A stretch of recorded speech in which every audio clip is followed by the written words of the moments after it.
प्रेमी भक्तजनों को सप्रेम नमस्कार। आपके लिए प्रस्तुत है श्रीमद् भगवत गीता का 13वां अध्याय। आपको हमारी वीडियो समय से मिलती रहें इसके लिए चैनल को सब्सक्राइब कर बेल का आइकन दबाएं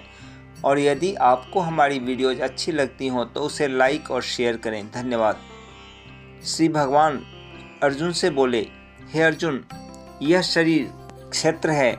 ऐसा कहा जाता है और इसको जो जानता है उसको क्षेत्रज्ञ ऐसा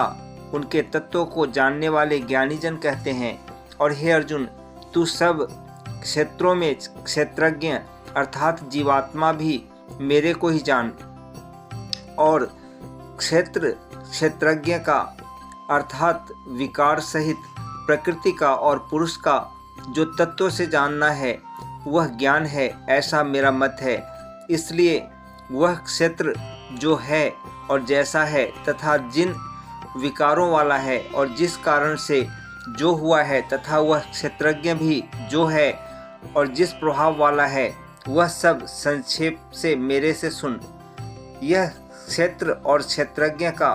तत्व ऋषियों द्वारा बहुत प्रकार से कहा गया है अर्थात समझाया गया है और नाना प्रकार के वेद मंत्रों से विभाग पूर्वक कहा गया है तथा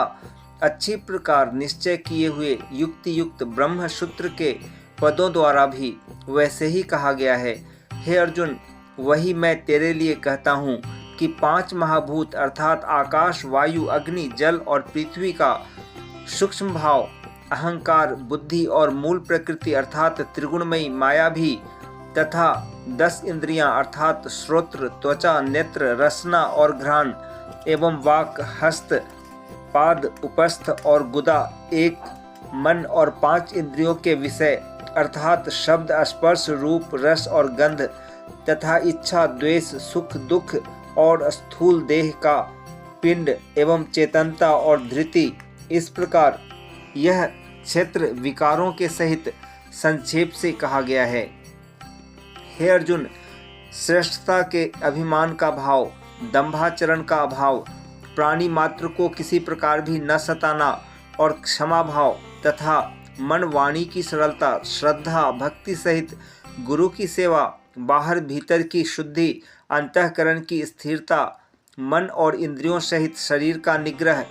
इस लोक और परलोक के संपूर्ण भोगों में आसक्ति का अभाव और अहंकार का भी अभाव एवं जन्म, मृत्यु, जरा और रोग आदि में दुख दोषों का बारंबार विचार करना, पुत्र, स्त्री, घर और धनादि में आसक्ति का अभाव और ममता का न होना तथा प्रिय अप्रिय की प्राप्ति में सदा ही चित्त का सम रहना अर्थात मन के अनुकूल तथा प्रतिकूल के प्राप्त होने पर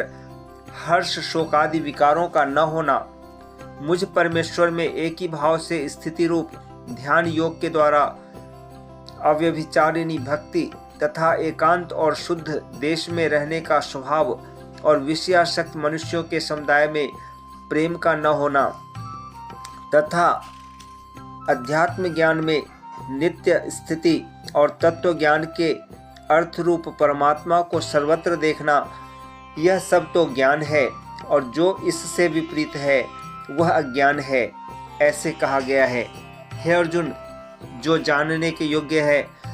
तथा जिसको जानकर मनुष्य परमानंद को प्राप्त होता है उसको अच्छी प्रकार कहूँगा।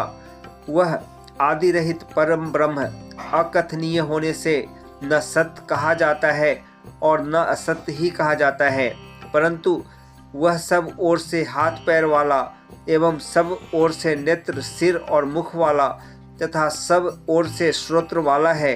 क्योंकि वह संसार में सबको व्याप्त करके स्थित है और संपूर्ण इंद्रियों के विषयों को जानने वाला है,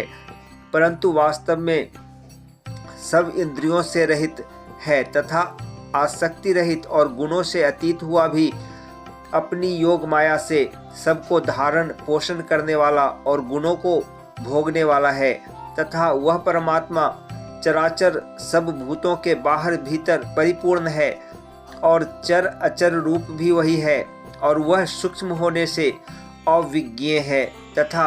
अति समीप में और दूर में भी स्थित वही है और वह विभाग रहित एक रूप से आकाश के सदृश परिपूर्ण हुआ भी चराचर संपूर्ण भूतों में पृथक पृथक के सदृश स्थित प्रतीत होता है तथा वह जानने योग्य परमात्मा विष्णु रूप से भूतों को धारण पोषण करने वाला और रुद्र रूप से संहार करने वाला तथा ब्रह्मा रूप से सबको उत्पन्न करने वाला है। वह ब्रह्म ज्योतियों का भी ज्योति एवं माया से अति परे कहा जाता है तथा वह परमात्मा बोध स्वरूप और जानने के योग्य है एवं तत्व ज्ञान से प्राप्त होने वाला और सबके हृदय में स्थित है। हे अर्जुन,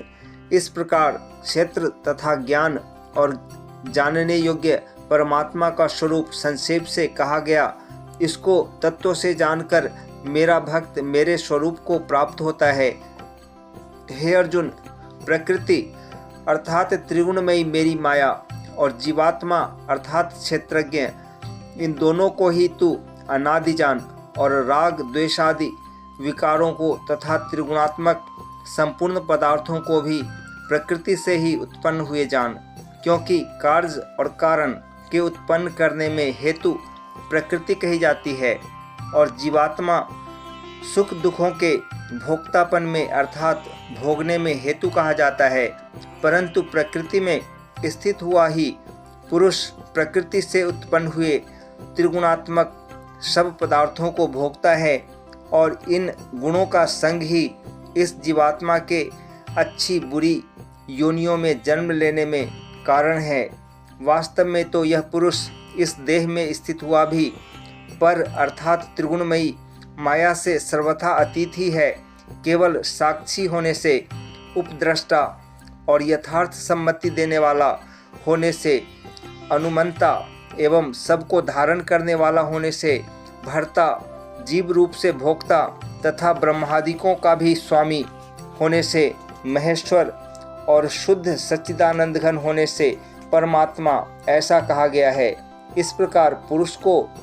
और गुणों के सहित प्रकृति को जो मनुष्य तत्व से जानता है वह सब प्रकार से बरतता हुआ भी फिर नहीं जन्मता है अर्थात पुनर्जन्म को नहीं प्राप्त होता है। हे अर्जुन, उस परम पुरुष परमात्मा को कितने ही मनुष्य तो शुद्ध हुई सूक्ष्म बुद्धि से ध्यान के द्वारा हृदय में देखते हैं तथा अन्य कितने ही ज्ञान योग के द्वारा देखते हैं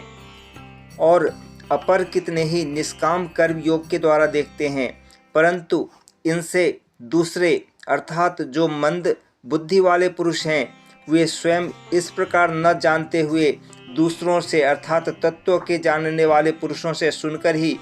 उपासना करते हैं अर्थात उन पुरुषों के कहने के अनुसार ही श्रद्धा सहित तत्पर हुए साधन करते हैं और वे सुनने के परायण हुए पुरुष भी मृत्यु रूप संसार सागर को निस्संदेह तर जाते हैं। हे अर्जुन, यावन मात्र जो कुछ भी स्थावर जंगम वस्तु उत्पन्न होती है उस संपूर्ण को तू क्षेत्र और क्षेत्रज्ञ के संयोग से ही उत्पन्न हुई जान अर्थात प्रकृति और पुरुष के परस्पर के संबंध से ही संपूर्ण जगत की स्थिति है। वास्तव में तो संपूर्ण जगत नाशवान और क्षणभंगुर होने से अनित्य है। इस प्रकार जानकर जो पुरुष नष्ट होते हुए सब चराचर भूतों में नाश रहित परमेश्वर को समभाव से स्थित देखता है वही देखता है, क्योंकि वह पुरुष सब में समभाव से स्थित हुए परमेश्वर को समान देखता हुआ अपने द्वारा आपको नष्ट नहीं करता है अर्थात शरीर का नाश होने से अपने आत्मा का नाश नहीं मानता है। इससे वह परम गति को प्राप्त होता है। और जो पुरुष संपूर्ण कर्मों को सब प्रकार से प्रकृति से ही किए हुए देखता है अर्थात इस बात को तत्व से समझ लेता है कि प्रकृति से उत्पन्न हुए संपूर्ण गुण ही गुणों में बरतते हैं तथा आत्मा को अकर्ता देखता है वही देखता है। और यह पुरुष जिस काल में भूतों के न्यारे न्यारे भाव को एक परमात्मा के संकल्प के आधार स्थित देखता है तथा उस परमात्मा के संकल्प से ही संपूर्ण भूतों का विस्तार देखता है, उस काल में सच्चिदानंद घन ब्रह्म को प्राप्त होता है। हे अर्जुन, अनादि होने से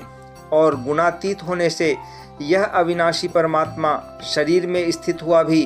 वास्तव में न करता है और न लिपायमान होता है। जिस प्रकार सर्वत्र व्याप्त हुआ भी आकाश सूक्ष्म होने के कारण लिपायमान नहीं होता है, वैसे ही सर्वत्र देह में स्थित हुआ भी आत्मा गुणातीत होने के कारण देह के गुणों से लिपायमान नहीं होता है। हे अर्जुन, जिस प्रकार एक ही सूर्य इस संपूर्ण ब्रह्मांड को प्रकाशित करता है, उसी प्रकार एक ही आत्मा संपूर्ण क्षेत्र को प्रकाशित करता है, अर्थात नित्य बोध स्वरूप एक आत्मा की ही सत्ता से संपूर्ण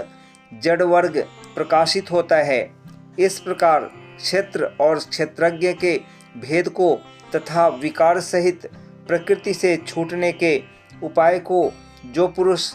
ज्ञान नेत्रों द्वारा तत्व से जानते हैं, वे महात्मा जन पर ब्रह्म परमात्मा को प्राप्त होते हैं। ओम तत्सत, ओम तत्सत, ओम तत्सत।